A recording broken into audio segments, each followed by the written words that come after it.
Hello and welcome back. Today we are going to be taking the Unit 2 test. Feel free to pause this as you need to. You can rewind, go back through, and take your time answering the questions. Make sure to answer the questions and submit them on the screen before you move on to the next. With that being said, let's begin. Number 1. The Red Scare was when? A. People were afraid of the poor in the streets. B. People were afraid the communists would take over the country.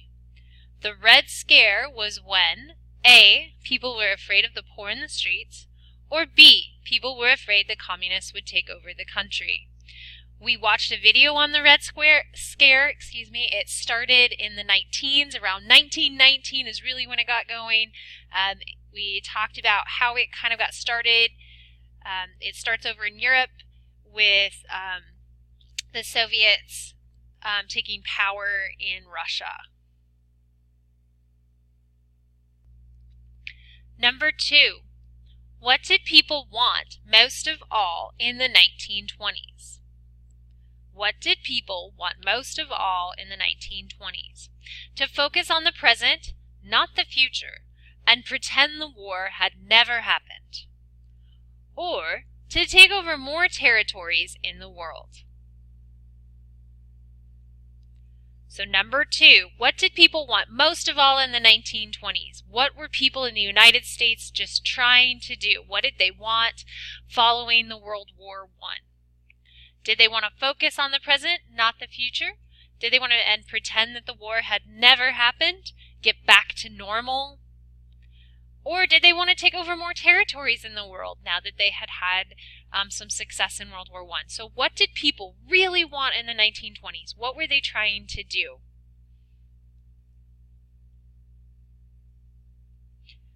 Number 3. A flapper was a term for. A flapper was a term for. We talked about this a lot. It was a group of women during the 1920s. So was it a woman who is emancipated, which means freed, and embraced the new fashions and attitudes of the 1920s?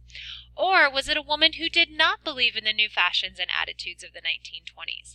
So if you'll recall, in the 1920s, women started dressing more like men. They wore a lot shorter skirts. They started cutting their hair. They were drinking more, working in jobs they hadn't been able to before. So was a flapper a woman who felt this freedom and embraced this new ideas, or was it a woman who did not believe in these new ideas? So A, it's a woman who did believe in them, this new idea of new fashions and haircuts, or was it B, a woman who did not believe in those? Number 3. Number 4. What was the most powerful communication tool of the 1920s and 1930s? So what was the most powerful communication tool? That means, how did people talk to each other? What was the best way? Like, how did people get information from one person to another? If we're thinking of today, we're probably thinking of text messages or social media, technology. So in the 1920s and 30s, what was the easiest, the best way? And it was a brand new kind of thing. How did people communicate or get information back and forth to each other? Was it talking with your neighbor or the radio? Talking with your neighbor or the radio.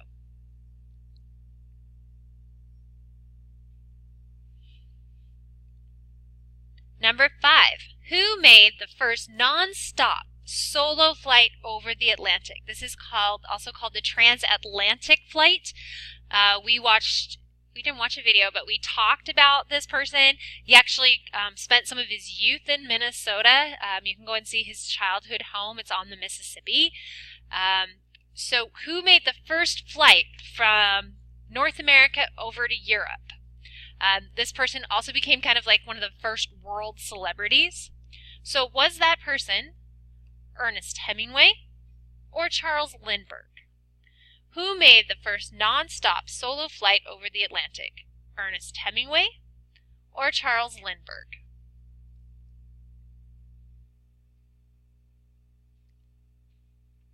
Number 6. This was a literature and artistic movement which celebrated African American culture during the 1920s and 30s.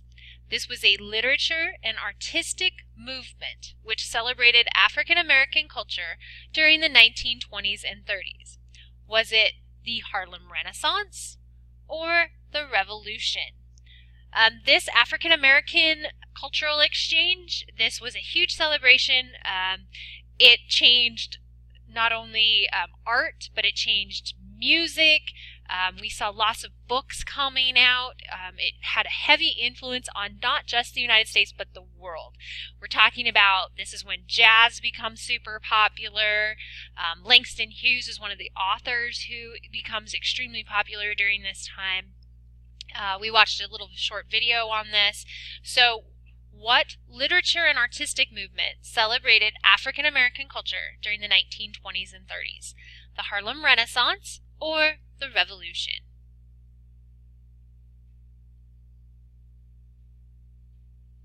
Number 7. Duke Ellington was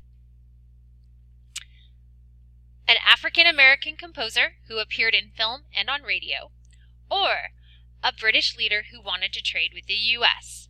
Duke Ellington. Who was Duke Ellington? We watched another short video on this person.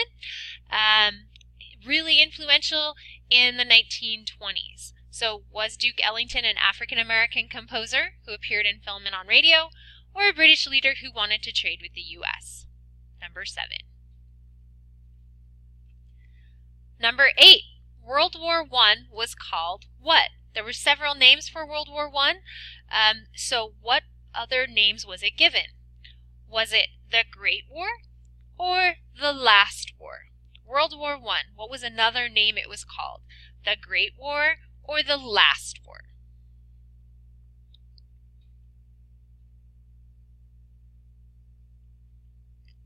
Number 9. Nationalism is. So what is nationalism? We really talked about this. This was one of those causes of World War I that we talked about with that mania thing. So what is nationalism? Is it A, the devotion to the interests and culture of one's own nation? So is that like this big pride you have and you think your culture, your nation is the best? Or is it B, believing other cultures have things to contribute to your own culture? So is it the devotion, thinking that your country is the best, or is it believing, hey, other cultures have things to give also? Which is it? Number 10, what was no man's land? So we kind of talked about this area.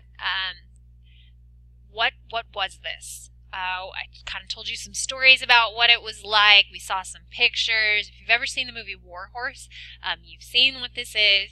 So what was no man's land? This was in World War I during the fighting. Was no man's land, so what was no man's land? An area no army wanted, or B, the area between enemy trenches? What was no man's land? An area no enemy wanted, or the area between enemy trenches?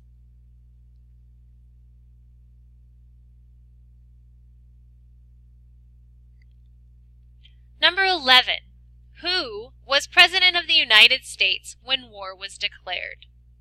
Who was President of the United States when war was declared? And we're talking about World War I here. So who was president when World War I was declared or started? Was it Wilson? This would be Woodrow Wilson, or was it Taft? Wilson or Taft? Who was president during World War I? Wilson or Taft?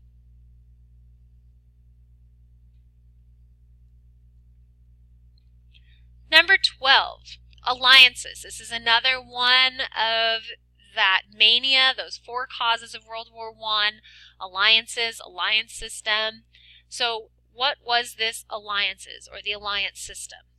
The policy of extending the power and dominion of one nation over others, or a group of countries who agree to support each other if attacked. So what are alliances or the alliance system? One of those main causes that we went over of World War I? Was it the policy of extending the power and dominion of one nation over others? That means, is it a policy of trying to take over and showing other countries that you're the one in power? Or is it a group of countries who all agree to support each other if attacked? Kind of like friend system.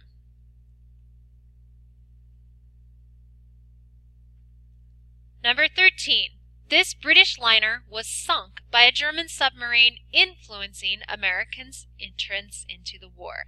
So what we're talking about here is, I showed you a picture of this, when this British liner, which means it was a passenger liner, it took people from one place to another. When it was sunk by the Germans, by a German submarine, it really played into Americans wanting to get into the war, to get out of that isolationism. We didn't want to just focus on ourselves. We started looking at entering into World War I to help the British and the French. So what was the name of that ship? So this British ship, or liner, was sunk by a German submarine, influencing America's entrance into World War I. Was it the Lusitania, or was it the Bismarck? So what ship, when it was sunk, really made Americans want to start to enter into World War I? Kind of started to change the feelings about the U.S. entering it. Was it the Lusitania, or was it the Bismarck? 14. The letters that were sent by Germany to Mexico to try and make an alliance were called the 14 Points or the Zimmermann Notes.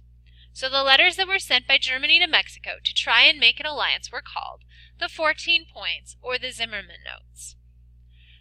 These are going to be one of the quote-unquote overt acts that Woodrow Wilson is looking for.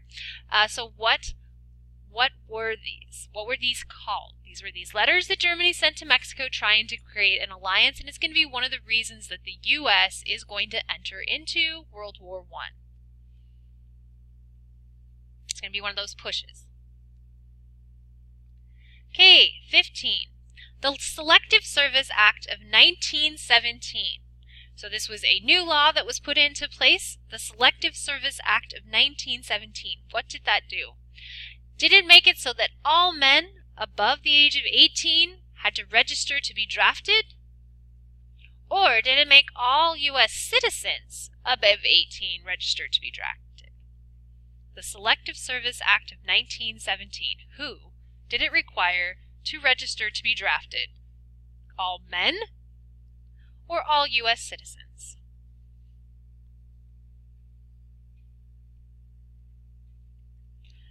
And that will be the end of the Unit 2 test.